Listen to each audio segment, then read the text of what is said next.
here we are at the actual site of the Elwha River Dam. Can you tell us a little bit about like where the dam was and what it is that we see here? So we're at the lower, there are two dams in the Elwha. This is the lower, the first one that was built, the Elwha Dam, and it was right here in front of us, and they built it in this canyon, and that was in 1912. So this dam, actually the first one is at River Mile 5, so the fish could only come up this far. And so there was a little path or like gate where you could walk through and walk across the dam, and you could stand there and you could look down and you could see the Chinook salmon swimming around and trying to jump up. They would hear the sounds of the little the water that's flowing down here, and they would keep trying to jump up and bang their heads against the dam. Mm-hmm. So this one was the first that came out in 2012, and it came out a lot faster than they had anticipated, which allowed fish. It came out in the fall, and so fish were coming up that fall. Pacific lamprey were one of the first fish that came up and made it up into Indian Creek, which is on the other end of the former Lake Aldwell. So there are almost immediately positive impacts for the salmon upon removal. Yes. Yeah. Take it out, they can get through.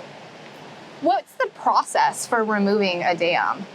So the process of removing these dams, they were removed in what were called fish windows. And those windows were based on seasons when it would cause the least impact to adult fish and then their reds and their eggs that are incubating in the sediment. So they could work for a couple months and then they'd have to stop and wait a couple months and then work a couple months. So that's why it's such a process. Were there any other environmental factors that they had to take into consideration upon removal? Oh, there were a lot of environmental factors to take into consideration. It took almost 20 years and an act of Congress to get these dams out. So there was a lot to consider when taking out a dam. Okay. The flow down below, so a lot of it was the flow it was going to cause to community down below, flooding on the tribe. They had to build the levees down there to make sure that the reservation wouldn't get flooded. Mm-hmm. The original purpose of the dams was for hydroelectric power. So back in the turn of the century, early 1900s, 1912, Thomas Aldwell, who was an entrepreneur in Port Angeles, he was the one that was behind putting in this hydroelectric power. And his idea was a hatchery would, because he was so originally the dams were supposed to have fish ladders, and Thomas Aldwell knew some politicians in Washington State and said mitigating for not having fish ladders, they would just put in a hatchery down below. So that was the impetus for it. Port Angeles was a logging community. They had processing plants. And so they wanted to capture the hydroelectric power. Were the fish hatcheries successful? No. So those first fish hatcheries were not successful.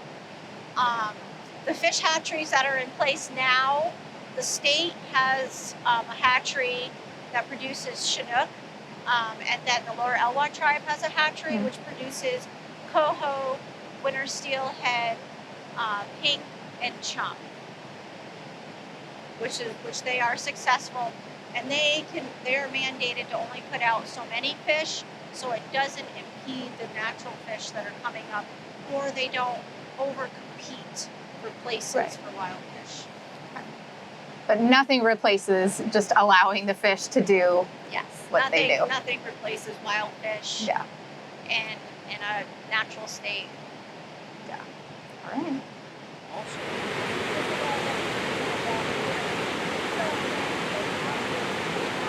Friends, I'm here with Anthony Charles, and you grew up around here. Yep. So can you tell us a little bit about what that was like? So, born and raised here in Port Angeles, family's fishermen and loggers. So just went to school in Port Angeles in this public school district there. It was a pretty good school. Had some issues with race, that got worked out throughout the years. But for the most part, great area. Love this place. Yeah, just born and raised right here in Port Angeles. So what was it like to live near the Elwha River? Do you have any fun experiences you want to tell us about? Yes, my mom and my stepdad were fishermen with my two uncles here for the tribe, doing treaty rights, set fishing for the Chinook and the Kings back in the day. Funny story, my two uncles used to lower a boat down, like a 12-foot aluminum boat, and they'd set a net down there at the bottom of the dam and fish for the Chinook that couldn't get past the dam. And then it was the workout getting the boat and the fish up here to the pickup and then to the market, you know. But it was interesting times as a kid. That sounds like a great experience to have, but did you ever have to haul the fish up? Yes, yeah. It That's was a workout. steep hill. Yep. Ropes, get pulled up by ropes. Wow. Thank you for sharing that with Yeah. us.